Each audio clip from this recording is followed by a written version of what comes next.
রাতেই শয়তানকে শিকলে বন্দী করা হয়, জান্নাতের দরজাগুলা খুলে দেওয়া হয়, জাহান্নামের দরজাগুলা বন্ধ করে দেওয়া হয়। তো রমজান পেয়ে খুশি ভাব প্রকাশ করা, যেটা আল্লাহর অনুগ্রহ, দয়া, বরকতপূর্ণ মাস আমরা পেয়েছি। আল্লাহ আমাদের সকলকে রমজানের জন্য পরিপূর্ণ প্রস্তুত হওয়ার তৌফিক দান করেন। রমজান মাসের প্রথম যে রাত হবে, ওই রাত থেকে রমজানের শেষ পর্যন্ত মৌলিক 18টা করণীয় আপনাদের সামনে বলবো, খুব মন দিয়ে শুনতে হবে। মৌলিক 18টা করণীয়, এগুলোকে ব্যাখ্যা করলে আরো অনেক বের হবে। আমরা কয়টা করণীয় জানবো? 18টা। 1 নম্বর, চাঁদ দেখা। সহিহ বুখারীর বর্ণনা, قال رسول الله صلى الله عليه وسلم صوموا لرؤيته وافطروا لرؤيته। তোমরা চাঁদ দেখে রোজা রাখো, চাঁদ দেখে ঈদ করো। فإن غبي عليكم فأكملوا عدة 30 يوما।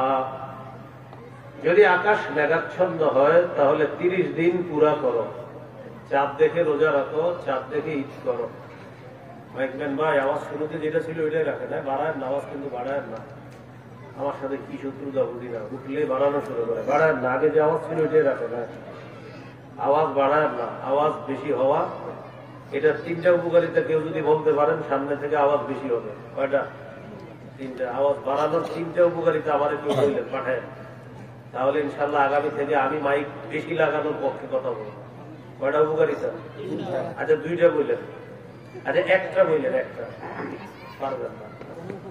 কিন্তু বেশি না আওয়াজের উপকারিতা হাজারো বলা যাবে।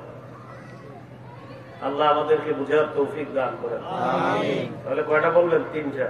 পারবেন না জানি, 2টা বললেন, এটাও পারবেন না। 1টা উপকারিতা বললেন, বেশি আওয়াজ। 1 নম্বর করণীয়, চাঁদ দেখে রোজা রাখা। বুখারীর বর্ণনা, এটা আমাদের প্রথম করণীয়। এই জন্য আমরা চাঁদ তালাশ করবো। রমজানের শুরুতে কি তালাশ করবো? চাঁদ।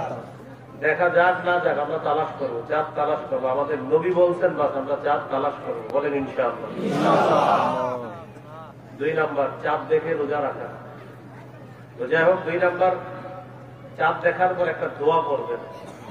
তিরমিজির বর্ণনা, 3451 নম্বর হাদিস, তালহা রাদিয়াল্লাহু তাআলা আনহুর বর্ণনা। তিনি বলেন, রাসূলুল্লাহ সাল্লাল্লাহু আলাইহি সাল্লাম যখন চাঁদ দেখতেন তখন এই দোয়াটি করতেন, আল্লাহুম্মা আহিল্লাকু আলাইনা বিল ইয়ুমনি ওয়াল ঈমান ওয়াস সালামাতি ওয়াল ইসলাম রাব্বি ওয়া রাব্বুকাল্লাহ। পড়ি, আল্লাহুম্মা আহিল্লাকু আলাইনা বিল ইয়ুমনি ওয়াল ঈমান ওয়াস সালামাতি ওয়াল ইসলাম রাব্বি ওয়া রাব্বুকাল্লাহ। চাঁদ দেখে এই দোয়াটা আমরা পড়ব, হলো 2 নম্বর করণীয়। 3 নম্বর করণীয়, প্রথম রাত যখন শুরু হবে ওই রাতে আমরা তারাবির সালাত আদায় করব। সাহাবায়ে কেরামের ঐক্যমতে 20 রাকাত তারাবি পড়ব। এটা সাহাবায়ে কেরামের ইজমা। ধীরস্থির ভাবে তারাবি পড়ব, ধীরস্থির ভাবে। তারাবির নামাজ খুব ধীরস্থিরতার সাথে আমরা পড়ব। এই হলো 3 নম্বর কাজ। সহিহ বুখারীর বর্ণনা, 1902 নম্বর হাদিস। এই হাদিসের মধ্যে আছে, قال رسول الله صلى الله عليه وسلم من قام رمضان إيمانا واحتسابا غفر له ما تقدم من ذنبه। বুখারী 1909 নম্বর, 1902 নম্বর, 2009 নম্বরে হাদিসগুলো আছে। কোন ব্যক্তি যদি ঈমানের সাথে রাতের বেলা সালাত আদায় করে রমজানের রাতে, আর সওয়াবের আশায়, তার আগের গুনাহগুলো মাফ করে দেওয়া। 3 নম্বর কাজ তারাবি পড়া। 4 নম্বর করণীয়, তারাবিতে কোরআন তেলাওয়াত করা। যদি পারেন খতম তারাবি, তারাবিতে 1 খতম কোরআন পড়া, যদি পারেন 2 খতম পড়েন, যদি পারেন 3 খতম পড়েন, কথার কথা। কিন্তু ধীরস্থির ভাবে কোরআন পড়তে হবে তারাবিতে। তারাবির সালাত আদায় করব, কোরআন পড়া। যদি বলেন কোরআন খতম পারবেন না, সূরা তারাবি পড়েন। যে সূরাগুলো মুখস্থ এগুলা দিয়ে আপনি ইমাম সাহেব পড়াবে, আপনারা পড়বেন। কিন্তু কোরআন তেলাওয়াত যত বেশি করা যায়, এটা 4 নাম্বার। রমজানে তারাবিতে কোরআন তেলাওয়াত তো হবেই, এমনিও কোরআন তেলাওয়াত বেশি করা। সূরা বাকারার 185 নম্বর আয়াতে আল্লাহ বলেন, শাহরু রমাদানাল্লাযী উনজিলা ফীহিল কুরআন। রমজান মাস যেই মাসে কোরআন নাযিল করা হয়েছে, এই জন্য রমজান মাসে কোরআন তেলাওয়াত বেশি করার চেষ্টা করা। আল্লাহ তৌফিক দান করেন। আমিন।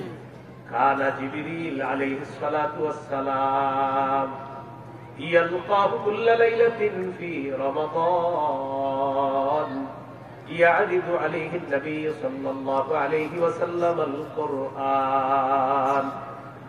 জিবরিল আলাইহিস সালাতু ওয়াস সালাম রমজানের প্রত্যেক রাতে রাসূলুল্লাহ সাল্লাল্লাহু আলাইহি সাল্লামের সাথে সাক্ষাৎ করতেন। নবীজি জিবরিলকে পুরা কোরআন শোনাইতেন। সুবহানাল্লাহ। এমনিও তেলাওয়াত করব, রমজানে তেলাওয়াতের মাত্রাটা বাড়ায়া দিবেন। 21 নম্বর পারা শুরু হয়েছে সূরা আনকাবুতের 45 নম্বর আয়াত দিয়ে। আল্লাহ তাআলা বলেন, উতলু মা উহিয়া ইলাইকা মিনাল কিতাব। কিতাবের যে অংশ ওহী হিসাবে আপনাকে দেওয়া হয়, এটা আপনি তেলাওয়াত করেন। প্রিয় মুসলমান ভাইয়েরা, মৃত্যু পর্যন্ত 3টা অভ্যাস ধারণ করার চেষ্টা করব, নারী পুরুষ সবাই। অভ্যাস বলেন, তেলাওয়াত, 5 ওয়াক্ত নামাজ, সাধ্য অনুযায়ী দান সদকা, এটা মরণ পর্যন্ত নিয়মিত। আপনার 2 টাকা সামর্থ্য, 2 টাকাই সদকা করবেন। তেলাওয়াত 1টা পৃষ্ঠা হইল তেলাওয়াত করেন, 1টা লাইন পড়েন আপনি আল্লাহর রাস্তায়, 5টা লাইন পড়েন, কিন্তু ডেইলি পড়েন, আপনি তেলাওয়াত করেন।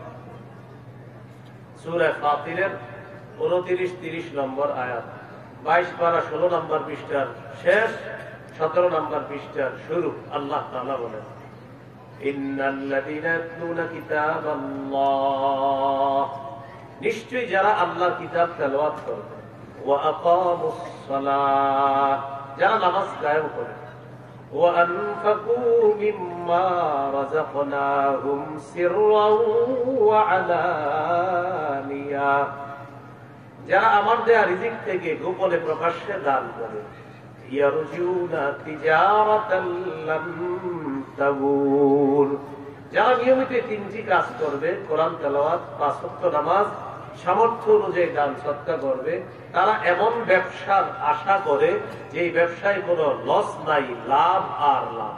সুবহানাল্লাহ। লান তাবুর, এটা কখনো ধ্বংস হবে না এই ব্যবসা। এই হলো 1 নম্বর উপকারিতা। 2 নম্বর, লিওয়াফিয়াহুম উজুরাহুম, তাদের রব যেন তাদেরকে পরিপূর্ণ প্রতিদান দান করেন, এই নিয়তে তারা 3টা কাজ করবে। রব তাদেরকে পরিপূর্ণ প্রতিদান দান করবেন। 3 নম্বর, ওয়ায়াজিদাহুম মিন ফাদলি, তাদেরকে আল্লাহ তাআলা প্রতিনিয়ত তার অনুগ্রহ বৃদ্ধি করতেই থাকবেন, করতেই থাকবেন। তাহলে নিয়মিত কোরআন তেলাওয়াত, 5 ওয়াক্ত নামাজ, সাধ্য অনুযায়ী দান সদকা করা। আল্লাহ তাআলা তৌফিক দান করেন। আমিন। কোরআনে কারীমের তেলাওয়াত করব তো ইনশাআল্লাহ। এই হলো 4 নম্বর কাজ। 5 নম্বর, তাহাজ্জুদ পড়া। সাহারির সময় উঠবেন, ওঠার পর তাহাজ্জুদ পড়বেন।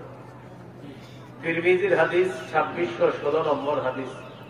এই হাদিসের মধ্যে আছে রাসূলুল্লাহ সাল্লাল্লাহু আলাইহি সাল্লাম তার সাহাবী মুআয ইবনে জাবাল রাদিয়াল্লাহু তাআলা আনহুকে বললেন, আলা আদুল্লুকা আলা আবওয়াবিল খায়র, আমি কি তোমাকে কল্যাণের দরজা সমূহের কথা বলবো না? নবীজি বললেন, কল্যাণের দরজা 3টা। 1 নম্বর সাওমু জুন্নাহ, কল্যাণের 1 নম্বর দরজা হলো রোজা। 2 নম্বর সাদাকাতু তুতফিউল খাতিআতা কামা ইউতফিউল মাউন নার, 2 নম্বর দরজা হলো সদকা করা। নবীজি বলেন, সদকা এমন একটা ইবাদত পানি যেমন আগুনকে নিভিয়ে দেয়, সদকা মানুষের গুনাহগুলা ধুয়ে মুছে সাফ করে দেয়। 3 নাম্বার, ওয়াসালাতুর রাজুলি মিন জাওফিল লাইল, রাতের বেলা তাহাজ্জুদ নামাজ পড়া। রাতে কি পড়া? তাহাজ্জুদ নামাজ পড়া। আমাদের মা বোনরা রমজান মাসে ইবাদতের সুযোগ কম পায়। কেন? স্বামীর এত চাহিদা থাকে, ইফতারিতে আইটেম হবে 36টা, সাহারিতে হইতে হবে আরো এরকম। তো স্ত্রীরা এই 2টা থেকে 3টা থেকে ইফতার বানানো শুরু করে, না একটু ইবাদত করার সুযোগ পায়। আর সাহারির সময় উনি অনেক রং বেরঙ্গের খাবার দিয়ে ওনার সাহারি খাইতে হবে। এই 2টা 2:30 বাজে উঠা বাস শুরু হয় রান্না করে। আপনারা নারীদেরকে একটু ইবাদত করার সুযোগ দিন রমজানে, নারীদেরকে ইবাদতের সুযোগ দিবেন। রমজান মাস আগে বেড়ে যাওয়ার মাস। প্রত্যেক রাতে একজন ঘোষণাকারী বলে, ইয়া বাগিয়াল খাইরি আকবিল, হে কল্যাণ অন্বেষণকারী তুমি আগে বেড়ে যাও। ওয়া বাগিয়াশ শাররি আকসির, হে অকল্যাণ অন্বেষণকারী তুমি থামো, সংযত হও। কল্যাণ অন্বেষণকারী তুমি আগে বেড়ে যাও। এখন বলেন, নারী যারা, তাদের কি কল্যাণের প্রয়োজন আছে না নাই? এই জন্য তাদেরকে ইবাদতের সুযোগ দেওয়া। মা বোনরা সাহারির সময় আগে আগে উঠে যাওয়া, ওইটা কমপক্ষে 8 রাকাত তাহাজ্জুদ নামাজ পড়ার চেষ্টা করা। 8 রাকাত তাহাজ্জুদ পড়া এটা নবীজির 12 মাসের আমল। তারাবি পড়া এটা সাহাবায়ে কেরামের ঐক্যমতে রমজানের আমল। 8 রাকাত তাহাজ্জুদ পড়া এটা নবীজির 12 মাসের আমল। কথাটা মনে রাখবেন। যদি আপনি চান আজকে রাতে 8 রাকাত পড়তে পারেন, সহিহ বুখারীতে আছে 8 রাকাত তাহাজ্জুদ পড়া এটা নবীজির 12 মাসের আমল। আমাদের আয়েশা সিদ্দিকা রাদিয়াল্লাহু তাআলা আনহার বর্ণনা। তো আপনি চাইলে আজকেও 8 রাকাত তাহাজ্জুদ করতে পারেন। রমজানে যেহেতু আল্লাহ তাআলা সাহরির সময় আপনাকে উঠিয়ে দিবেন, এই জন্য রমজান মাসে 8 রাকাত তাহাজ্জুদ করা। তাহলে কি শিখলাম? 4 নাম্বার কোরআন তেলাওয়াত করা, 5 নাম্বার তাহাজ্জুদ করা। তাহাজ্জুদ হলো কল্যাণের দরজা। আমরা ইবাদতটা করার চেষ্টা করবো ইনশাআল্লাহ। তাহাজ্জুদ যদি 8 রাকাত না পারেন 6 রাকাত, 6 রাকাত না পারলে 4 রাকাত, 4 রাকাত না পারলে 2 রাকাত। 2 যেন না ছুটে ভাই, বলেন ইনশাআল্লাহ। এটা তাদের জন্য সম্ভব যারা যান্ত্রিক যন্ত্রণা থেকে দূরে থাকবে। যারা যান্ত্রিক যন্ত্রণা থেকে কি থাকবে? একটা যন্ত্রণা আছে, এই যন্ত্রণা থেকে যত দূরে থাকবে সার পক্ষে এগুলো সহজ হবে। রমজানের ইবাদত গুলা করা তাদের জন্য সহজ হবে। যন্ত্রণা গুলা থেকে যারা দূরে থাকবে তাদের জন্য কি হবে? সহজ হবে। যন্ত্রণা গুলা বুঝেন, সব সময় পকেটে থাকে আমাদের। এই যন্ত্রণা থেকে দূরে থাকলে এটা আপনার জন্য সহজ হয়ে যাবে। আল্লাহ সহজ করে দেবে। 6 নাম্বার, সাহারি খাবেন। অনেকে পালোয়ানগিরি দেখায় ইমাম সাহেবের গিয়ে বলে, হুজুর আজকে সাহারি না খায় রোজা রাখছেন। আমাদের কি কইছে না খাইতে? সহিহ বুখারীর বর্ণনা 1921 নম্বর হাদিস, 1921 নম্বর হাদিস।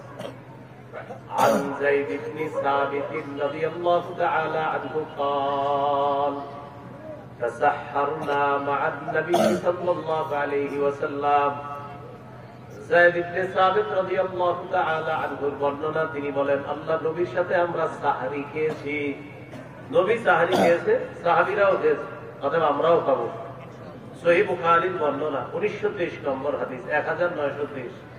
قال رسول الله صلى الله عليه وسلم تسحروا فإن في السحور بركة। নবীজি বলেন তোমরা সাহরি খাও, সাহরির মধ্যে ভরপুর বরকত আছে। সাহরি খাবো কেন? বরকতের জন্য। সাহাবীদেরকে নবী বলেছেন হালুম্মু ইলাল গাদাইল মুবারাক, আসো আসো তোমরা বরকতপূর্ণ খাদ্যে অংশগ্রহণ করো। এই জন্য আমরা সাহরি খাবো ইনশাআল্লাহ। ইন্নাল্লাহা ওয়া মালাইকাতাহু ইউসাল্লুনা আলাল মুতাসাহহিরিন।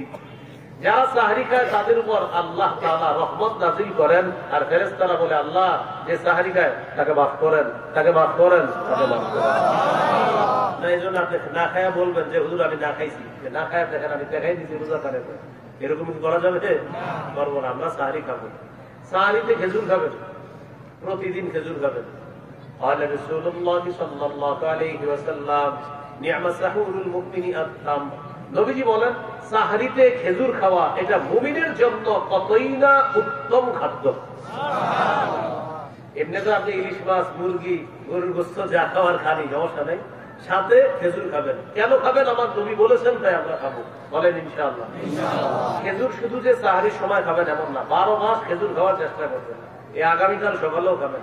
7টা খেজুর যদি প্রতিদিন সকালে খান, আর যদি আজওয়া হয় 7টা, লাম ইয়াদুররুহু সুম্মুন, বিষও আপনার কোনো ক্ষতি করতে পারবে না। খাইয়ে আবার ট্রাই করেন না, সেটা গুরুত্ব আর কি। আপনি আজওয়া খাইলেন, খাওয়ার পর বিষ খাইলেন, একের যদি থাকে নিশ্চিত আপনার ফলাফল পাবেন। তাহলে খেজুর নিয়মিত খাওয়া। মুসলমানের ঐতিহ্যগত খাদ্য 3টা: খেজুর, মধু, কালিজিরা। এগুলো তো আপনার ঘরে থাকা উচিত সবার মুসলমানদের। কিন্তু খুঁজলে রমজান হয়তো সামনে আসার কারণে এখন খেজুর পাওয়া যাবে, কিন্তু গত মাসে অনেকের ঘরে ছিল না। এগুলা রাখবেন, সন্তানকে খাওয়াবেন, ওর মেধা বাড়বে। গর্ভবতী নারী যারা, তাদেরকে খেজুর খাওয়াবেন, মেধা বাড়বে। মারিয়ামের পেটে যখন ঈসা নবী আসলেন, ঈসা আলাইহিস সালামের আম্মার খাদ্য কি হবে? তো জানাইয়া দিলেন, তুমি এখানে বসবা, এখানে ঝর্ণার পানি পান করবা, আর গাছে নাড়া দিবা, আল্লাহ এখান থেকে খেজুর বের করে দিবে। আমার কথা হলো, ঈসা নবীর আম্মার জন্য আল্লাহ খাদ্য নির্বাচন খেজুর কেন করলেন? এতে বোঝা যায় গর্ভবতী নারী যারা, তাদের জন্য খেজুর এটা উত্তম খাদ্য। এরা খাবায় তেঁতুল, আর তেঁতুল যে নারী খাবে সন্তানের মেধা কম হবে। আর তেঁতুলে মেধা কমায়, তো আপনি খায় তেঁতুল, তেঁতুল খাওয়াইলে তো এই জন্য তো মেধা তো কম হবে। খেতে হবে কি? এটা মনে মাথা রাখবে, চাইলেও দিবেন না তেঁতুল, তেঁতুল খাওয়াবে। তাহলে মুমিনের সাহারিতে সবচেয়ে নিয়ামতে পরিপূর্ণ খাদ্য কি? খেজুর।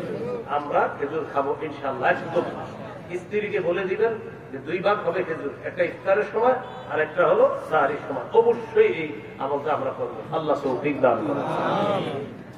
সাহারি একটু বিলম্ব করে করা, আর ইফতারি তাড়াতাড়ি করা। আজ্জিলুল ইফতার ওয়া আখিরুস সাহুর। তোমরা সাহারি একটু বিলম্বে করবা, আর ইফতার প্রথম সময়ে করবা। সাহারিটা দেরি করে কেন করবেন? যেন আপনার শারীরিক শক্তিটা ঠিক থাকে। এজন্য নবী বললেন সাহারি একটু দেরি করে করবা। এখানে একটা মাসআলা, তাহাজ্জুদের সম্পর্ক সাহারির সাথে না, তাহাজ্জুদের সম্পর্ক সময়ের সাথে। সময় যতক্ষণ থাকবে তাহাজ্জুদ করতে পারবেন। মনে করেন সাহারির সময় এখনো বাকি আছে 30 মিনিট, আপনি খায়া ফেলছেন। খাবার খাওয়ার পরে ঘড়িতে তাকায় দেখেন এখনো 40-50 মিনিট বাকি আছে কিসের? আপনার সাহারি। প্লাস আপনি তাহাজ্জুদ করেন, সমস্যা নেই। ঠিক 5-6 মিনিট আগে আপনি আবার পানি পান করেন, কোনো সমস্যা নেই। সাহারির সময় শেষ হওয়ার ওই 4-5 মিনিট আগে আপনি আবার পানি পান করে নেন। অথবা আপনি 1 গ্লাস পানি নিয়ে তাহাজ্জুদ নামাজে দাঁড়ায় যান, মানে সাহারি খেয়ে ফেলছেন। তো খাওয়ার পরে ঘড়িতে তাকায় দেখেন এখনো 40 মিনিট আছে, 30 মিনিট বাকি আছে, বাস তাহাজ্জুদে দাঁড়ায় যান, যত রাকাত করা যায়।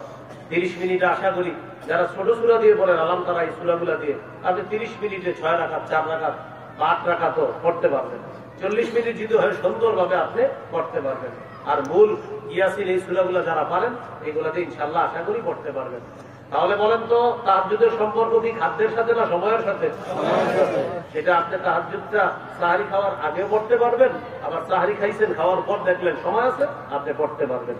আল্লাহ আমাদের সকলকে কথাগুলা গুরুত্ব সহকারে মনে রেখে আমল করার তৌফিক দান করুন। আমিন। এই গেল 6 নম্বর কাজ, সাহারি খাওয়া। সাহারি খাইলেন, এবার 7 নম্বর কাজ, রোজা রাখা। 7 নম্বর কাজ হলো রোজা রাখা। সহিহ বুখারীর বর্ণনা 1901 নম্বর হাদিস, মানে 1901 নম্বর হাদিস। قال رسول الله صلى الله عليه وسلم من صام رمضان إيمانا واحتسابا غفر له ما تقدم من ذنبه। যে ব্যক্তি ঈমানের সাথে এবং সওয়াবের আশায় রমজানে রোজা রাখে, আল্লাহ তার আগের গুনাহগুলো মাফ করে দেন। সুবহানাল্লাহ। তিরমিজির হাদিস 614 নম্বর হাদিস।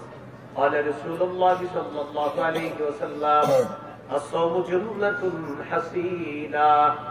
রাসূলুল্লাহ সাল্লাল্লাহু আলাইহি সাল্লাম বলেন, রোজা হলো জাহান্নাম থেকে বাঁচার জন্য মজবুত ঢাল। প্রিয় মুসলমান ভাইয়েরা, মা বোনরা, একটা কথা মনে রাখেন, ইচ্ছা করে রোজা ভাঙেন না, ইচ্ছা করে রোজা নষ্ট করেন না। তিরমিজির 723 নম্বর হাদিসের বর্ণনা, নবী বলেন, কেউ যদি ইচ্ছা করে একটা রোজা ভাঙে, যদিও কাফারা হলো কয়টা? 60টা।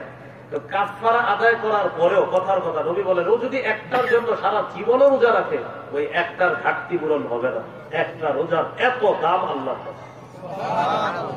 অথচ আমরা হেলায় খেলায় রোজা নষ্ট করি অনেক। সন্তানের বয়স 18, 19, 20, বাবা সন্তানকে ডাক দেয়, মা আদর করে কয়, থাক বাচ্চা মানুষ যাইতেন না। 21 বছরের শিশুকে ডাকে না, যে কোনো কথা।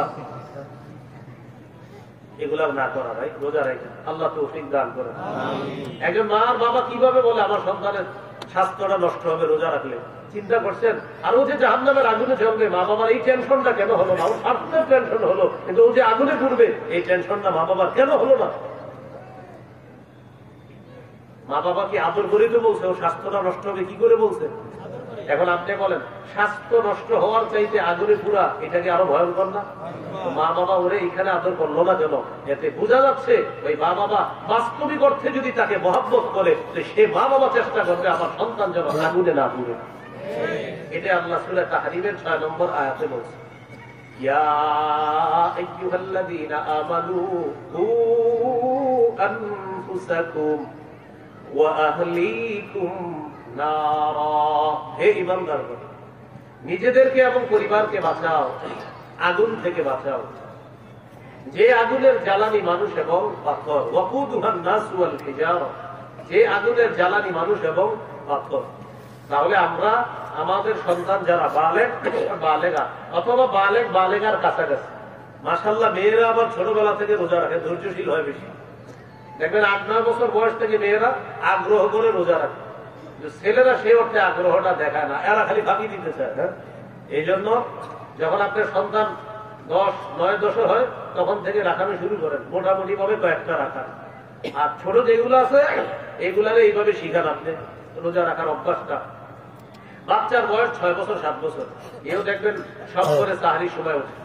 ওর এই আগ্রহটা আপনি গুরুত্ব দিয়ে দেন, ওর এই আগ্রহটা। ও যে 7-8 বছর বয়স সাহারির সময় ওঠে, পয়সা বলে আমি রোজা রাখবো, ওরে কিচ্ছু বলবেন না, খাওয়ার পরে ওরই খিদা লাগবে দিনের বেলা।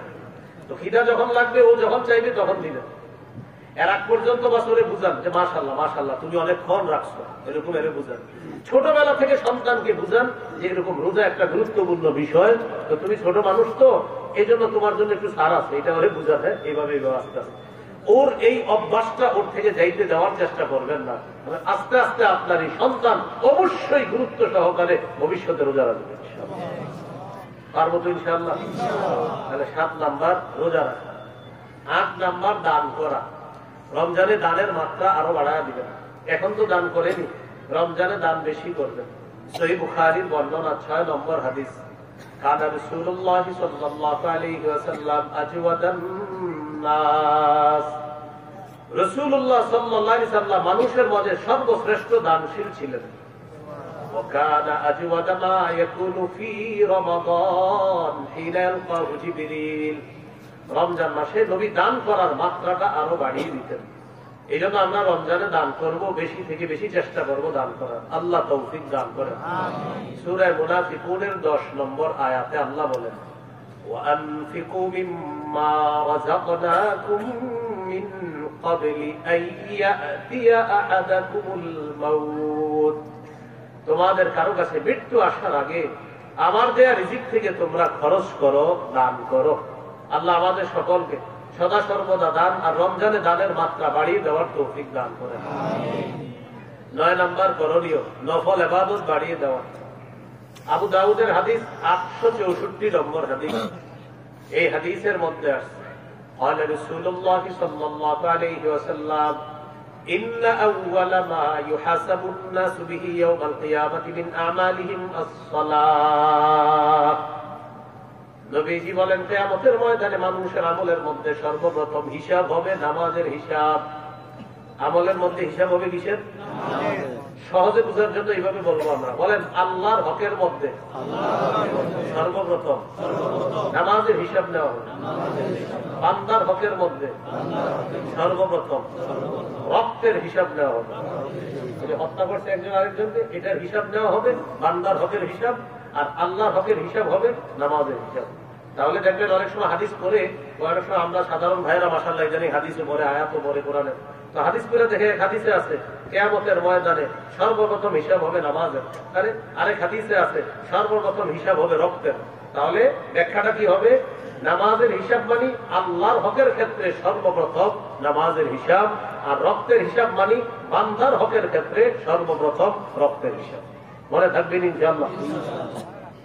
তো নামাজের হিসাব যখন হবে, فإن كانت تامة كتبت له تامة, দেখবে যে তার ফরজ ইবাদত গুলো মাশাআল্লাহ ঠিক আছে, তার আমলনামায় লিখে দেওয়া হবে তাম্মা, বাস আমলনামাও ঠিক আছে। সুবহানাল্লাহ। মানে যা যা করছে ভালো ভালো কাজ করছে, বাস আমল নামা দেখছে হ্যাঁ হ্যাঁ সব ঠিক আছে, তো কুতিবাত লাহু তাম্মা, ফেরেশতারা লিখে দিবে তার এই আমল নামা পরিপূর্ণ ঠিক আছে, সব ঠিকঠাক আছে। তাহলে আমলও পরিপূর্ণ, প্রতিদানও পরিপূর্ণ লেখা হবে। ওয়াইন কানা ইনতাকাসা মিনহা শাইআ, ফেরেশতারা যখন দেখবে ফরজ ইবাদত একটু গাফলতি আছে, একটু ঘাটতি আছে, ইয়াকুলু রাব্বুনা তাবারাকা ওয়া তাআলা, আল্লাহ ফেরেশতাদেরকে বলবেন আমার বান্দার নফল ইবাদতগুলো একটু দেখো। দেখার পর আতিম্মু ফরিদাতাহু মিন তাতাব্বুইহি, আমার বান্দার নফল ইবাদতের মাধ্যমে ফরজের ঘাটতি পূরণ করে দাও। সুবহানাল্লাহ। তাহলে নফল ইবাদত কম করবো না বেশি করতে হবে ইনশাআল্লাহ? এখন তো আমাদের সমাজে ফতোয়া চলছে সুন্নত না পড়লেও হবে। খালি আপনার একের পর এক, মানে ইবাদত যত কমানো যায়, এক দল আছে তারা ইবাদত কমাবে, আরেক দল আছে বাড়াবে। মানে যেটা শরীয়তে নাই এটা বাড়াবে, আর এক দল আছে যেটা শরীয়তে আছে এটা ওখান থেকে ভালাবে। যেমন অনেকে প্রশ্ন, আমাদের যদি কেউ প্রশ্ন করে হুজুর জোহরের আগে সুন্নত না পড়লে কি কোনো গুনাহ হবে, প্রশ্ন করে, চিন্তা করে প্রশ্নটা কোন ধরনের। তো আমি পাল্টা বলি, আপনি কি জান্নাতে যাইতে চান কি চান না বলেন তো? যদি বলে না, নাউজুবিল্লাহ, এটা কেমনে বললেন মুসলমান?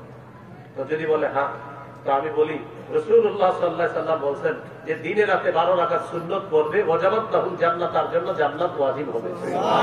এখন আপনি বলেন আপনি কি জান্নাত চান কি চান না, তো টেনশনে পড়ে যায়।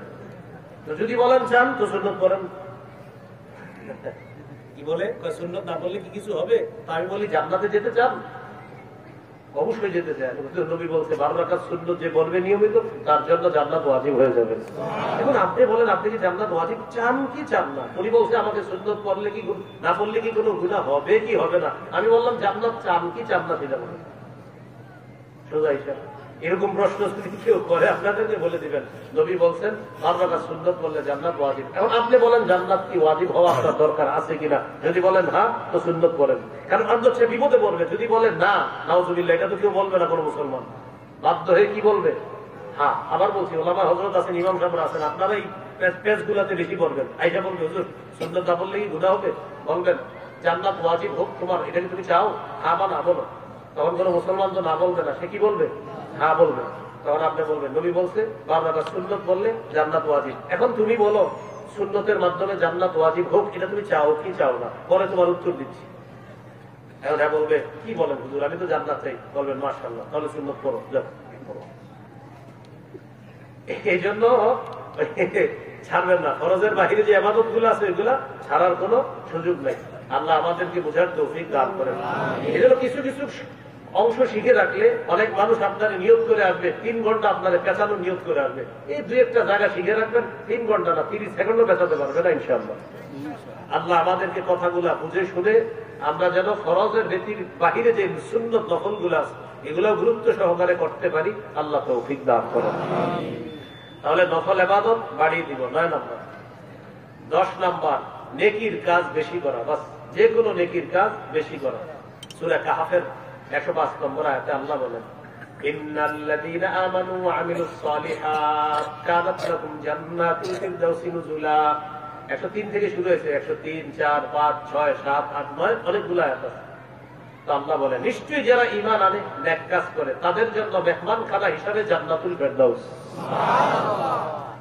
সূরা তাগাবুনের 9 নম্বর আয়াত, 28 পারা 16 নম্বর পৃষ্ঠা। আল্লাহ তাআলা বলেন وَمَن يُؤْمِن بِاللَّهِ وَيَعْمَلْ صَالِحًا, যে ব্যক্তি আল্লাহকে বিশ্বাস করে আর নেক কাজ করে, ইউকাফির আনহু সাইয়্যাতি, আল্লাহ তার সব গুনাহগুলো মাফ করে দেন। সুবহানাল্লাহ।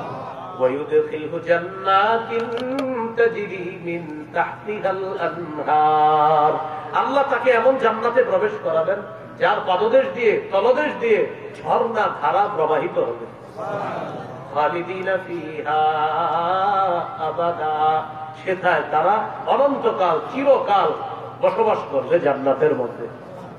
যালিকাল ফাউজুল আযীম, আল্লাহ বলেন এটা চূড়ান্ত সফলতা। আল্লাহকে দেখতে চাই কারা কারা? ইনশাআল্লাহ, আল্লাহ তৌফিক দান করুন। দেখার শর্ত কি আছে দেখেন, সূরা কাহফের সর্বশেষ আয়াত 110 নম্বর আয়াতে আল্লাহ বলেন فمن كان يرجو لقاء ربه যে ব্যক্তি তার রবের সাক্ষাৎ কামনা করে, এক নম্বর সেজন্য নেক কাজ করে, 2 নম্বর ওয়ালা ইউশরিক বিইবাদাতি রাব্বিহি আহাদা, সেজন্য তার রবের ইবাদতে কাউকে শরীক না করে। তাহলে 1 নম্বর নেক কাজ করা, 2 নম্বর ইবাদতে যেন কাউকে শরীক না করে। এবার আমার সাথে বলেন, যে কোনো বস্তুর 3টি অংশ থাকা উচিত: দেহ, আত্মা, ফলাফল। আমল হলো দেহ, আত্মা হলো ইখলাস, ফলাফল ওজনের পাল্লায় ভারী। এবার সুন্দর করে বলেন, আমল নামক দেহ, এই দেহের আত্মা হলো ইখলাস। একসাথে বলেন, আমল নামক দেহের আত্মা হলো ইখলাস,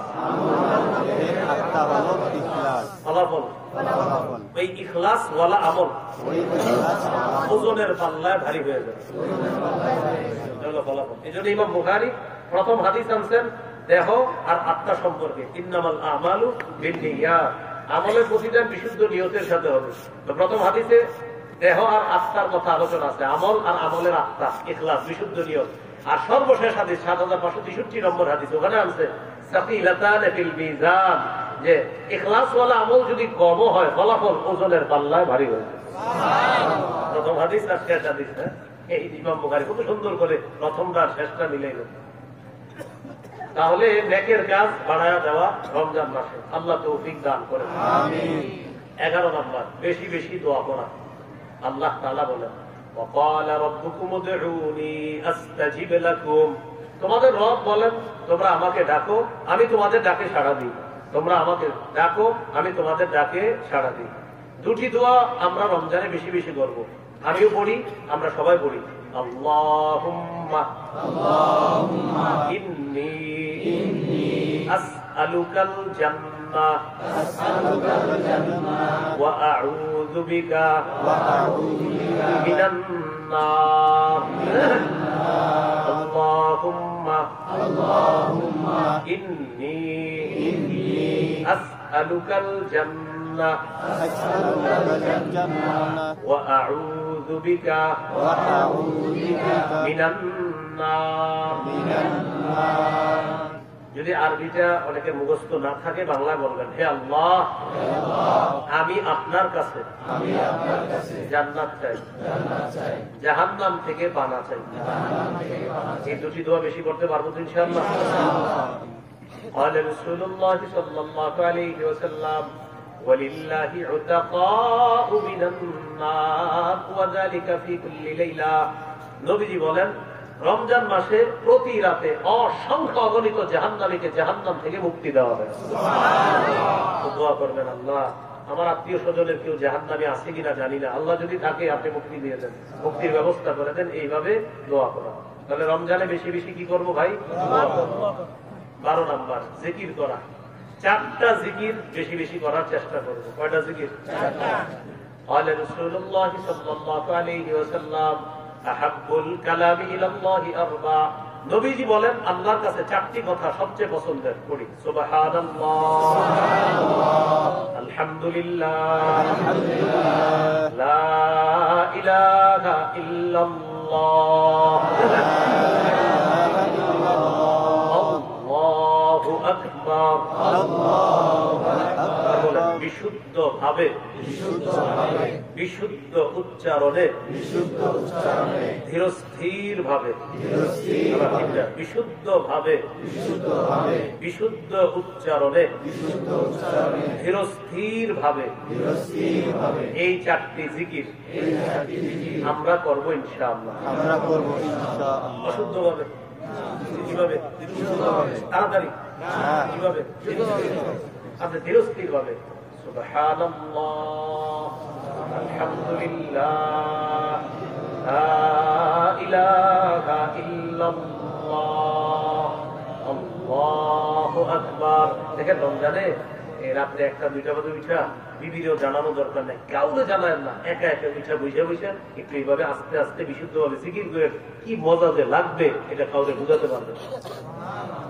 একা একা জিকির করে ইমাম সাহেব, মুয়াজ্জিন সাহেব, হযরত যারা আছেন, আপনারাও কাউরে বলা দরকার নেই, চুপে চুপে মসজিদের কোনায় একটু জিকির করেন ইনশাল্লাহ। ওলামায়ে হযরতদেরকে আমি আদেশ করছি না, আবদার, অসাধারণ মজা। কাউরে জানাও দরকার, এলাকার কোনো মানুষ জানা দরকার নেই, মুয়াজ্জিন সাহেবটা ইমাম সাহেব জানা দরকার নেই, জেনে ফেললে অন্য বিষয়, বাস দুইজনের মাঝে গোপন থাকবে।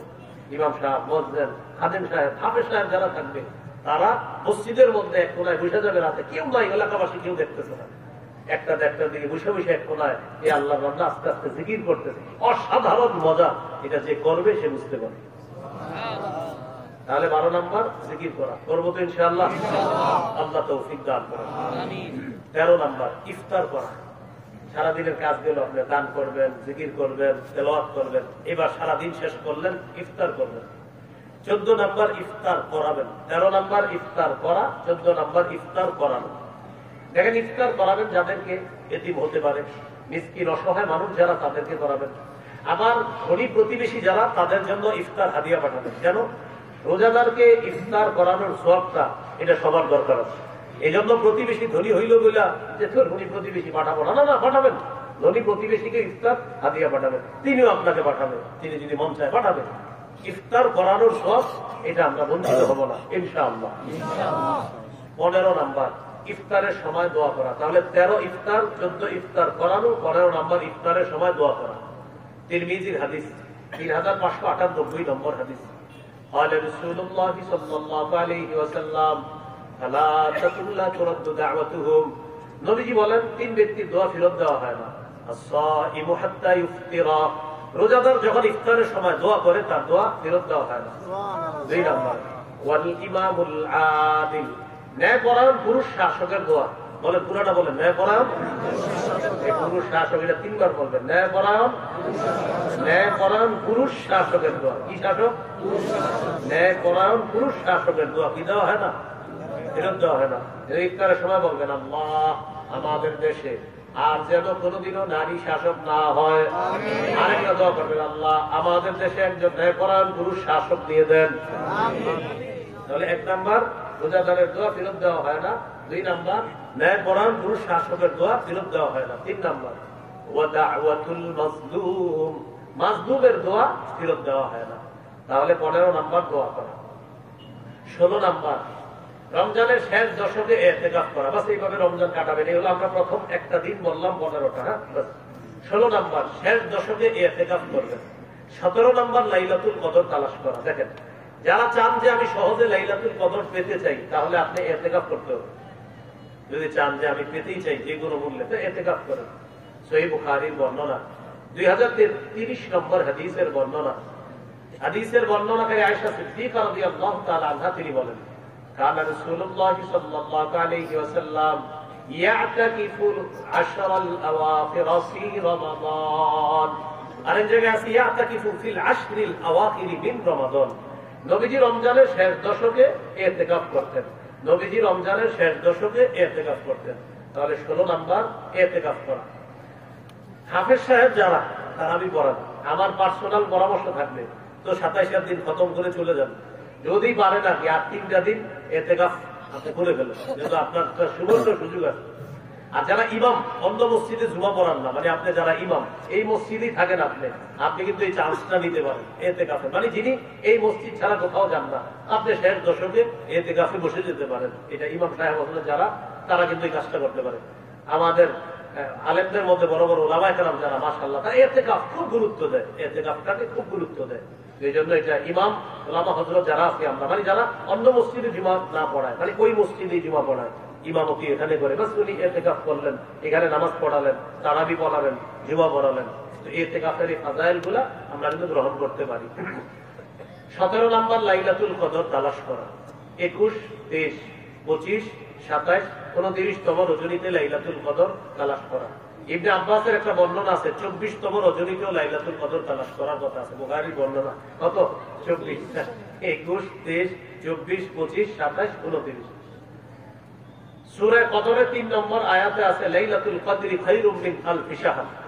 কদরের রাত 1000 মাসের চাইতে উত্তম। এই জন্য এই রাতটা আমরা তালাশ করবো ইনশাআল্লাহ। 18 নম্বর সদকাতুল ফিতর আদায় করা। এটা স্থানীয় ইমাম খতিব ওলামায়ে কেরাম যারা, তাদের সাথে পরামর্শ করে সদকাতুল ফিতরটা আদায় করবেন, যে কত সদকা আসলো, সদকাতুল ফিতর এই বছর কত, এটা আদায় করবেন। এই হলো আজকের আলোচনার প্রথম পাঠ। আজকের আলোচনার গুরুত্বপূর্ণ পাঠ এখন দ্বিতীয় পাঠ, রমজানে বর্জনীয়। এটা গুরুত্বপূর্ণ পাঠ। রমজানে বর্জনীয় কি মৌলিকভাবে আমি কয়েকটা বলি। ওলামা হযরত যারা, তারা জুমার মিম্বরে আরো বেশি বলবে। 1 নম্বর বর্জনীয়, ঝগড়া করা যাবে না রমজানে। কি করা যাবে না? ঝগড়া করা যাবে না। সহিহ বুখারীর বর্ণনা 1904 নম্বর হাদিস। এই হাদিসের মধ্যে আছে রাসূলুল্লাহ সাল্লাল্লাহু আলাইহি ওয়াসাল্লাম বলেন, ইযা কানা ইয়াউমু সাওমি আহাদিকুম ফালা ইয়ারফুস ওয়ালা ইয়াসখাব। তোমাদের কেউ যখন রোজা রাখবে, সে যেন অশ্লীল কথা না বলে, মন্দ কথা না বলে। ফাইন সাবাহু আহাদুন আও কাতালা, কেউ যদি রোজাদারকে গালি দেয় অথবা তার সাথে বিবাদে জড়িয়ে পড়ে, ফালিয়াকুল, সে যেন বলে ইন্নী সাইম, আমি রোজাদার। অন্য হাদিসে আসছে 2 বার বলবেন আমি রোজাদার, আমি রোজাদার। 2 বার বলবেন আমি রোজাদার, আমি রোজাদার। এই কথাটা কয়বার বলবেন? ঝগড়া করা যাবে না। 2 নাম্বার, অশ্লীলতা পরিহার করা। ভাই, কি পরিহার করা? অশ্লীলতা পরিহার করা। সূরা বনী ইসরাঈলের 31 নম্বর আয়াতে আল্লাহ বলেন, ওয়ালা তাকরাবুজ জিনা, জিনার কাছেও যেও না। সূরা আনআমের 151 নম্বর আয়াতে আল্লাহ বলেন, ওয়ালা তাকরাবুল ফাওয়াহিশা মা যাহারা মিনহা ওয়া মা বাতান, প্রকাশ্য অশ্লীলতা, গোপন অশ্লীলতার কাছেও যেও না। এখন পকেটে পকেটে আমরা অশ্লীলতা নিয়ে ঘুরি ভাই। সহিহ বুখারীর বর্ণনা 6612 নম্বর হাদিস। এই হাদিসের মধ্যে আছে রাসূলুল্লাহ সাল্লাল্লাহু আলাইহি সাল্লাম বলেন, ইন্নাল্লাহা কাতাবা আলা ইবনি আদম হাযযাহু মিনাজ জিনা আদরাকা যালিকা লা মাহালা। আদম সন্তানকে আল্লাহ জিনার পরীক্ষা দ্বারা পরীক্ষা করবে। ফাজিনাল আইনি আন-নাজরু, চোখের জিনা দেখা। যাকে সরাসরি দেখা হারাম, তাকে ভিডিও কলে দেখা হারাম, তাকে সিনেমায় দেখা হারাম, তাকে নাটকে দেখা হারাম, তাকে মোবাইলে টেলিভিশনে দেখা হারাম। কি বললাম? যাকে সরাসরি দেখা হারাম, চোখের জিনা। তাকে টেলিভিশনে দেখা, চোখের জিনা। নাটক সিনেমায় দেখা, চোখের জিনা। ভিডিও কলে তাকে দেখা, চোখের জিনা। ওয়াজিনাল লিসানাল মানতিক, মুখের জিনা, কথা বলা। যার সাথে সরাসরি কথা বলা হারাম, তার সাথে মোবাইলে কথা বলা হারাম। আপনি কথা বলছেন, কানের জিনা হচ্ছে, মুখের জিনা হচ্ছে। নাফসু তামান্না ওয়াতাশতাহি, মনে মনে কল্পনা করছেন উল্টা পাল্টা, এটা অন্তরের জিনা হচ্ছে। আল্লাহ হেফাজত করেন। এখন আপনারা বলেন, এই জাতীয় অশ্লীলতা আসলে কি আছে কিনা সমাজে? এই অশ্লীলতার কাছেও যাওয়া যাবে না। তো যাই হোক, 1 নম্বর, ঝগড়া করা যাবে না। আর এটার পাশাপাশি অশ্লীলতা করাও যাবে না, হাদিস থেকে জানলাম। আচ্ছা, 2 নাম্বার যেটা আমরা জানবো সেটা হলো, বলেন, অনর্থক কথা বলা যাবে না। কি বলা যাবে না? সহিহ বুখারী 2477 নম্বর হাদিস। قال رسول الله صلى الله عليه وسلم ان الله كره لكم ثلاثا, আল্লাহ তাআলা তোমাদের জন্য 3টি বিষয় অপছন্দ করেছেন। কয়টা? দেখেন কি বলে, কিলা ওয়া ক্বাল। 1 নাম্বার, অনর্থক কথা বলা অপছন্দ করেছেন। 2 নাম্বার, ইদাআতাল মাল, সম্পদ নষ্ট করা অপছন্দ করেছেন। 3 নাম্বার, ওয়াকাসরাতাস সুআল, অনর্থক বেশি প্রশ্ন করা আল্লাহ অপছন্দ করেছেন। আমাদের জন্য আল্লাহ কয়টি বিষয় অপছন্দ করেছেন? 3টা। 1 নাম্বার, অনর্থক কথা বলা। 2 নাম্বার, সম্পদ নষ্ট করা। 3 নাম্বার, অনর্থক প্রশ্ন করা। রমজানে আপনি কোরআন তেলাওয়াত করতেছেন, মসজিদে বসে নিয়ত করছেন 3 পারা পড়বেন। কয় পারা? 3 পারা। একজন পিছন দিয়ে আইসা বলে, আসসালামু আলাইকুম, কেমন আছেন? আচ্ছা, আপনার কি দরকার ওনারা এখন সালামটা দেওয়া পিছন দিয়ে? উনি তেলাওয়াত করতেছেন, উনি নিয়ত করছে 3 পারা কোরআন পড়বে। তো 1 পারা মোটামুটি কাছাই গেছে, পিছন দিয়ে কেউ আসসালামু আলাইকুম, তো উনি কোরআন পড়তেছে। আচ্ছা ভাই, তাড়াতাড়ি শেষ করেন। আচ্ছা, বসে বসে দিন। 1 পারা বইরে কোরআন বন্ধ করছে, বাকি রইল আরো কয় পারা? নিয়ত করছিল কয় পারা পড়ি? তাহলে 1 পারা পড়ার পরে তাকে সময় তো বলতেছে, কি অবস্থা ভাই, রোজা রাখছেন? আলহামদুলিল্লাহ, আমি রোজা রেখেছি। সাহারি খেয়েছেন? আলহামদুলিল্লাহ খেয়েছি। ও মাশাআল্লাহ, তো গত রাতে মাশাআল্লাহ 1 তারাবি গেল, তারাবি পড়ছেন নি? আলহামদুলিল্লাহ। 20 না 8?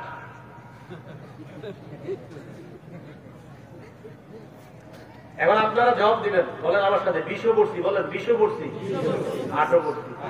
আবার বলেন 20ও পড়ছি, 8ও পড়ছি। এ বলবে 20-8 মানি, হ্যাঁ 20-8 দুই রে বসছি। আরে বলেন নাই কোনটা বলবেন, ঝগড়া করিনি। কি বলি নাই? তুমি যে নিয়তে এখন আসছো ওই নিয়তটা কাজ হবে না। তুমি অনেক লম্বা সময় আমাদের জ্বালানোর জন্য আসছো, লাভ নেই। 20 পড়ছি, 8 পড়ছি, ভাই বুঝাই দেন। 20 পড়ছি সাহাবায়ে কেরামের ঐক্য মতে 20 রাকাত তারাবি, এটাই ইজমা। এই জন্য 20 রাকাত শুরু রাত্রে পড়ছি। আর আল্লাহ সাহারির সময় উঠাইছে, নবী সারা বছর 8 রাকাত তাহাজ্জুদ করতেন। তো আমি সারা বছর বাড়ি না, কাজ কর্মে থাকি, সাহারির সময় যেহেতু আল্লাহ উঠাইছেন, এই জন্য গত রাতে আমি 8 রাকাত তাহাজ্জুদও পড়ছি, 20 পড়ছি, 8 পড়ছি। আর যেটা করি নাই সেটা হলো তুমি যে নিয়তে আসছো এটা আমি আসলে পারবো না। আর এই ব্যাপারে বুখারীতে হাদিস আছে, তুমি যে জ্বালান জ্বালাইবা মানে আমি বলে দিব আমি রোজাদার একবার, আমি রোজাদার 2 বার। যাও। এখন এই জায়গায় অনেকে থাকতে পারেন যে হুজুর কথাটা কারে বললেন, এই কাজ যে করে তারে বলছি। আপনাদের কেউ আছেন কিনা যদি বলেন আসি, আমি তো আপনারই বলছি, সত্যি আপনারই বলছি। করেন না, এগুলো করেন না। একটা মানুষ ইবাদতে আছে, ইবাদত করতে দেন, কেন আপনি তাকে ডিস্টার্ব করতে যাচ্ছেন? এরপরেও যদি বলে ভাই যাক বুঝলাম, আপনার সাথে একটু কথা বলতে বলছে, বলবেন 100 বার সুবহানাল্লাহ পড়েন, পড়ছে আপনি তেলাওয়াত করেন। আবার বলবে ভাই পড়ছি, বলবেন 100 বার আলহামদুলিল্লাহ পড়েন, আপনি আবার তেলাওয়াত করবেন। এরপরে বলবে ভাই আরেকটু কথা বলেন, 100 বার আল্লাহু আকবার বলো, কথা বলবো তোমার সাথে বলো। তো আবার কথা বলতে চাই, আপনি বলবেন লা ইলাহা ইল্লাল্লাহ 100 বার বলো। এবার বলে ভাই আপনার সব কথা মানছি, এখন একটু কথা আছে আপনার সাথে, আপনি কোরআনটা আরেকটা নামায় বলবেন, তুমিও বলো। আপনি যেহেতু ওনার কথা বলতেই মন চায়, জবান চালাইতে মন চায়, বলো বলো, কোরআন বলো। আপনারা বলেন এই যে কথাগুলো এটা কি খারাপ না ভালো কথা? বলেন, আপনি বলেন, আপনার যেহেতু জবান চালাইতে মন চাইতেছে কোরআন পড়েন। তো কোরআন অনেকক্ষণ পড়ার পরে যদি বলে ভাই পড়ছি, আরেকটি কথা আছে আপনার সাথে, আপনি বলবেন ঘুমান ঘুমান ঘুমান। কি করেন? ঘুম থেকে ওঠার পর দেখবে আসর আজান দিয়ে লেগে, তখন আপনি বলবেন চলেন দুইজনে মিলে নামাজ পড়ব। কথা বলার সুযোগ দিবেন।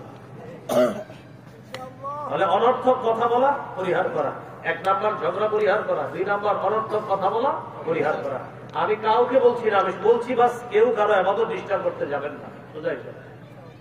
3 নাম্বার বলেন মিথ্যা পরিহার করা। সহিহ বুখারীর বর্ণনা, রাসূলুল্লাহ সাল্লাল্লাহু আলাইহি ওয়াসাল্লাম বলেন মান লাম ইয়াদা কাওলা যুর, 1903 নম্বর হাদিস, যে ব্যক্তি মিথ্যা পরিহার করতে পারলো না, ওয়াল আমালা বিহি ফালাইসা লিল্লাহি হাজাতুন ফি আইয়াদা তাআমাহু ওয়া শারাবা, যে ব্যক্তি রমজান মাসে মিথ্যা পরিহার করতে পারলো না, সে খানা পিনা না খায় যে রোজা রাখলো, এই ব্যাপারে আল্লাহ তাআলার কাছে কোনো গুরুত্ব নাই। এই ব্যাপারে আল্লাহর কাছে কোনো কি নাই, গুরুত্ব নাই।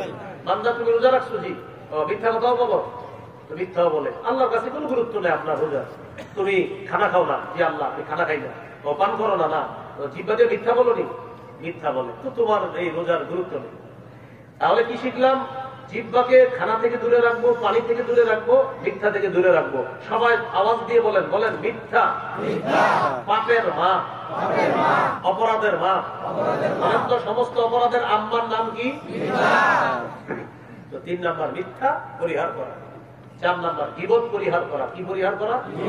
গীবত পরিহার করা। বলেন গীবত আমল ধ্বংসের নীরব ঘাতক। এটা বাসায় লিখে রাখবেন যে গীবত আমল ধ্বংসের নীরব ঘাতক। আমল ধ্বংসের নীরব ঘাতকের নাম কি? গীবত। এজন্য পার্সোনাল মসজিদ গুলা বেশি এড়ায় চলবে। খাস খাস কিছু মসজিদ হয়, এই মসজিদ গুলা ঘি ভাত দিয়ে শুরু হয়, শেষে গীবত হয়। ঘি ভাত ভালো জিনিস, ঘি ভাত শেষে হয়ে যায় ঘি বট। ঘি ভাত দিয়ে শুরু হয়, মানে ভালো মাশাআল্লাহ ভাই কি অবস্থা, ঘি খাচ্ছেন একটু খাদ্য খাইতেছে, ভাতও খান খাইতেছে, ঘিটা কি কোন দোকানটা আছে ও অমুকের, এত খারাপ মানুষ শুরু হয়ে গেল। তাহলে ঘি দিয়ে শুরু করলেন আর ঘি দিয়ে শেষ করলেন। ঘি ঘি ঘি ঘি, একটা ঘ একটা গ, তো ঘি ভাত ভালো জিনিস, আর ঘি বট, বলে ঘি ভাত, ভাত দিয়ে ঘি খাইতেছেন, মাশাআল্লাহ ঘি তো অনেক মজাদার ভালো ঘি, কার না, আর না অত ভালো না, এটা অমুকের, ও এই যে শুরু হয়ে গেল। তাহলে ঘি ভাত এটা নিয়ে যায় কোন দিকে? এটা এমনি একটা উদাহরণে বললাম। এই জন্য আমাদের পার্সোনাল মসজিদ গুলা ভালো ভালো আলোচনা দিয়ে শুরু হয়, শেষ হয় এমন ভয়ঙ্কর ভাবে। এই জন্য আপনারা কষ্ট নেন অনেক সময় আমার ব্যাপারে, যে আমি কোথাও বসি না কেন, আমি নিজের সেলফ ডিফেন্স, নিজের বাঁচানোর জন্য বসি না, কারণ আমার দ্বারাই গীবত হয়ে যাবে। এই জন্য গাড়ি টু মঞ্চ, মঞ্চ টু গাড়ি, গাড়ি টু আবার বাড়ি, বাস খালাস। আল্লাহ আমাদেরকে বুঝার তৌফিক দান করেন। তাহলে 1 নম্বর ঝগড়া পরিহার করা, 2 নম্বর অনর্থক কথা পরিহার করা, 3 নম্বর মিথ্যা পরিহার করা, 4 নম্বর গীবত পরিহার করা। এবার বুদ্ধি খাটায় বলেন 4টা অপরাধ কি দিয়ে হয়? বলেন তো, ঝগড়া কি দিয়ে হয়? মিথ্যা কি দিয়ে হয়? অনর্থক কথা কি দিয়ে হয়? গীবত হয় কি দিয়ে? এবার তিরমিজির হাদিস শোনেন, 26 নম্বর হাদিস। নবী বলেন, হাল ইয়াকুবুন নাস ফিন নারি আলা ওয়ুজুহিহিম আও আলা মানাখিরিহিম ইল্লা হাসাইদু আলসিনাতিহিম। বেশিরভাগ মানুষ জাহান্নামে যাবে, বেশিরভাগ মানুষ জাহান্নামে যাবে মাথাটা নিচে, পাগুলা উপরের দিকে দিয়ে ধাক্কাইতে ধাক্কাইতে জাহান্নামে নিক্ষেপ করা হবে শুধু জিহ্বার অপরাধের কারণে। কিসের অপরাধের কারণে? তাহলে সুন্দরভাবে আমরা বলি, বলেন তো, ঝগড়া হয় কি দিয়ে? অনর্থক কথা হয় কি দিয়ে? মিথ্যা হয় কি দিয়ে? গীবত হয় কি দিয়ে? বেশিরভাগ মানুষ জাহান্নামে যাবে কোন অঙ্গের কারণে? তাহলে আজকে থেকে আমরা কি নিয়ন্ত্রণ করব? এই রমজানে খানা থেকেও জিহ্বাকে হেফাজত করবো দিনের বেলা, আর সারাক্ষণ পুরা রমজান মাসে আপনার অনর্থক কথা, ঝগড়া, মিথ্যা, গীবত থেকে আমরা এই জিহ্বাটাকে হেফাজত করবো। আল্লাহ তৌফিক দান করেন। একটি হাদিস শোনে আপনাদেরকে, তিরমিজি 2410 নম্বর হাদিস। সুফিয়ান রাদিয়াল্লাহু তাআলা নবীজিকে প্রশ্ন করলেন, মা আখওয়াফু মা তাখাফু আলাইয়া ইয়া রাসূলুল্লাহ, হুজুর আমার ব্যাপারে আপনি সবচেয়ে বিপজ্জনক কোন বিষয়টি মনে করেন? আমার ব্যাপারে সবচেয়ে বিপজ্জনক বিষয় কোনটা মনে করেন? আখাযা বিলিসানি নাফসি, নবী নিজের জিহ্বা মোবারক ধরে বললেন, হাযা, এটা এটা এটা, নিজের জিহ্বা ধরে বললেন, এটা এটা তোমার সবচেয়ে বিপজ্জনক অঙ্গ। কারণ বলেন তো, এটা কোথায় নেয় বেশিরভাগ মানুষকে? আল্লাহ আমাদেরকে হেফাজত করে। 5 নম্বর বর্জনীয়, লৌকিকতা বর্জন করা। রোজা রাখবো কার জন্য? সাহারি খাবো কার জন্য? ইফতার করবো করাবো কার জন্য? লৌকিকতা বর্জন করা। বুলুগুল মারাম 440 নম্বর হাদিস। রাসূলুল্লাহ সাল্লাল্লাহু আলাইহি সাল্লাম বলেন, আমি তোমাদের ব্যাপারে সবচেয়ে বেশি ভয় পাই তোমরা ছোট শিরকের মধ্যে লিপ্ত হয়ে যাবা। ইন্না আখওয়াফা আখাফু আলাইকুম আশ-শিরকুল আসগরু আর-রিয়া। আমি তোমাদের ব্যাপারে ভয় পাই তোমরা ছোট শিরকে লিপ্ত হবা, সেটা হলো লোক দেখানো, ইবাদত করা। তো লৌকিকতা আমরা পরিহার করব। 6 নম্বর, অপচয় করব না। বলেন কি করব না? অপচয়, অপব্যয়, এগুলা পরিহার করব, অপচয় করব না। আল্লাহ তাআলা বলেছেন, কুলু ওয়াশরাবু ওয়ালা তুসরিফু। অনেকে রমজানে বেশি খাওয়ার দলিল দেয় এটা। কি বলে? কুলু, খাও, ওয়াশরাবু, পান করো। একটু পরে বলছে আল্লাহ, ওয়ালা তুসরিফু, অপচয় করো না। অপচয় করো না, এখানে তুসরিফু বলছে। আর সূরা বানী ইসরাঈলে বলছে ওয়ালা তুবাজ্জিরু। ইসরাফ আর তাবযীরের পার্থক্য কি? আমার সাথে একটু বলেন। বলেন, বৈধ বিষয়, বৈধ জিনিস অপচয় করাকে ইসরাফ বলে। অবৈধ জিনিস, অবৈধ খাতে অপচয় করাকে তাবযীর বলে। বৈধ, আপনি এটা বৈধ মানে কাজটা বৈধ, কিন্তু অপচয় করতেন। আপনার বাসায় মেহমান আসবে 10 জন, আপনি 30 জনের রান্না করছেন। কেন? আপনি 30 জন, তো খাবার কি হালাল না হারাম? এই খাবার খাবার খাবার তো হালাল। এই বৈধ জিনিস অপচয় করলেন, এটাকে বলা হয় ইসরাফ। এটাকে কি বলা হয়? ইসরাফ। আরেকটা হলো আপনি খারাপ কাজে টাকা ব্যয় করছেন, এটাকে বলা হয় তাবযীর। এটাকে কি বলা হয়? তাবযীর। তাহলে খারাপ কাজে যে কোনো অপচয়কে বলা হয় তাবযীর, আর বৈধ কাজে অতিরিক্ত অপচয়কে বলা হয় ইসরাফ। এই ইসরাফ আর তাবযীরের মধ্যে এটা পার্থক্য।